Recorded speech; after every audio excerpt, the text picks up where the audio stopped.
එක ව්‍යාජ වෙලෙන්දෙක් ඉන්නවා. පොල්ලට බූරුවෙක් අරගෙන එනවා. මොනා කියලාද බූරුව අරගෙන එන්නේ? මේ බූරුව වසුරු දානවා. වසුරු දානකොට බූරුවගෙන් වැටෙන්නේ මොනවාද? රංකාසි. ව්‍යාජ පශ්චාත් භාගයක් හදාගෙන ඇවිල්ලා තමයි දැන් පොලේ තියාගෙන විකුණනවා. අර ව්‍යාජ රංකාසි වැටෙනවා වසුරු දානකොට. එක වෙලෙන්දෙක් වැඩි මිලට ගන්නවා. ඇයි ඒ? මම මේ අපි ගැන කියන්නේ. වැඩි මිලට ගන්නවා. අරගෙන ඇයි දැන් මේ බූරුව රංකාසි වසුරු දානවා? අපේ අම්මලා තාත්තලා හොඳට අහගන්න ඕනේ.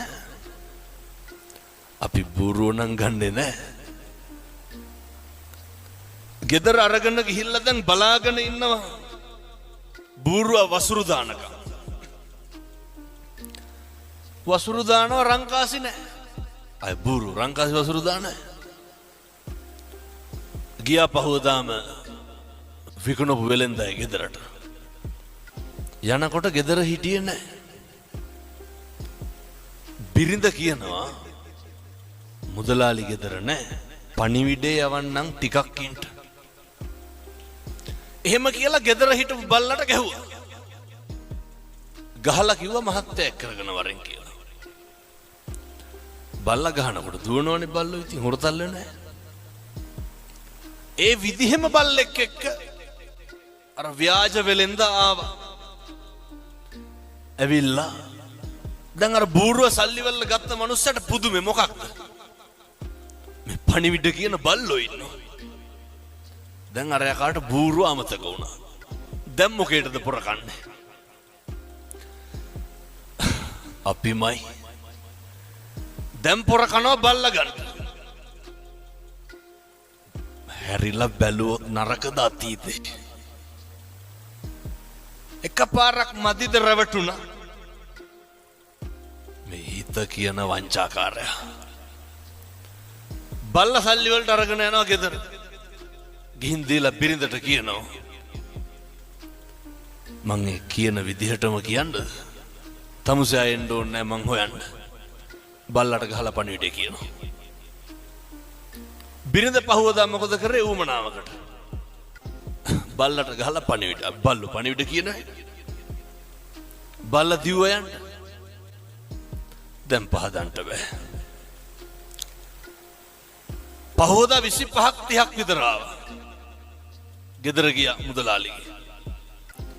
ඒත් අර ව්‍යාජ වෙලෙන්ද ගෙදර නැහැ. ඊට පස්සේ ටිකකින් ආවා.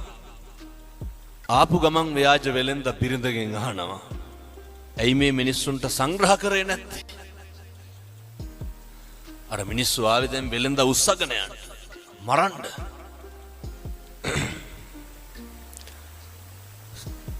සංග්‍රහ කරේ නැත්තේ ඇයි කියලා අහන්න ගමන්ම ව්‍යාජ වෙලෙන්ද මොකද කරන්නේ? ව්‍යාජ පිහියකින් බිරිඳගේ බෙල්ල කපනවා. ව්‍යාජයි හොඳේ. අර ගෑනිත් වැටෙනවා. අර ආපු මිනිස්සු සේරම තක්කු මුක් වෙනවා. මොකේද? බෙල්ල කැපුවානේ. අහනවා ඇයි මැරුවේ? නෑ මට කේන්ති ගියා ඔය කට්ටියට සලකපු නැති හින්දා. දැන් මිනිස්සු අහනවා දැන් කොහොමද පණ ගන්න?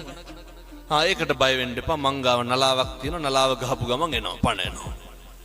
බොරුවටනේ වැටුනේ. දෙපාරයි නලාව පිම්බි අර ගෑනු කෙනා නැගිට්ටා. දැන් ආපු සේරම පොර කනවා මොකේද?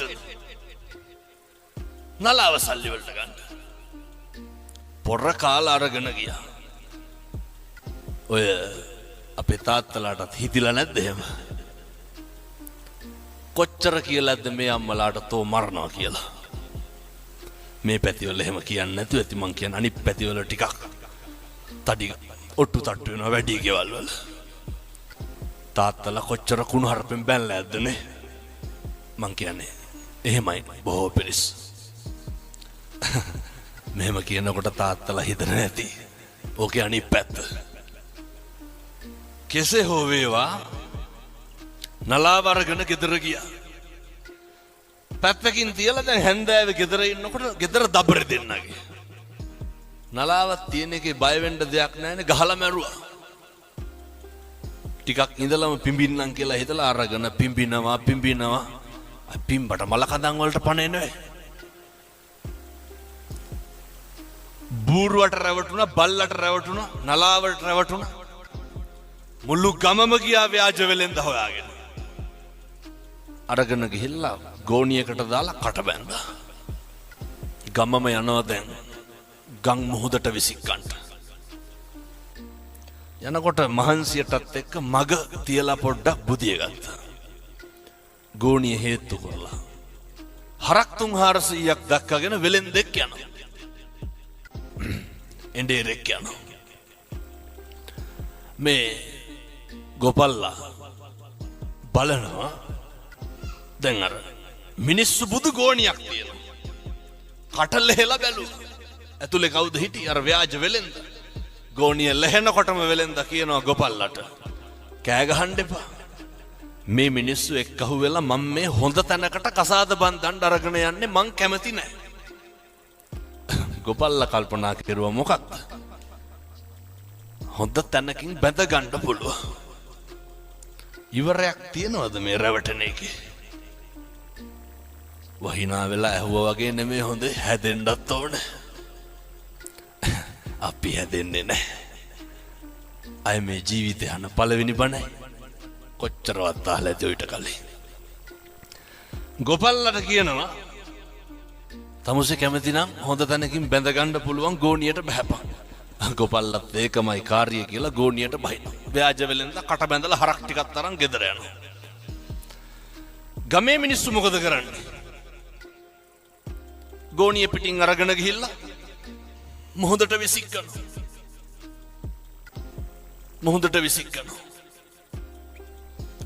මුහුදට විසික්කලා පහු ගමට එනකොට මෙන්න අර ව්‍යාජ වෙලෙන්ද ඉන්නව හරක් 300ක් එක ගෙදර.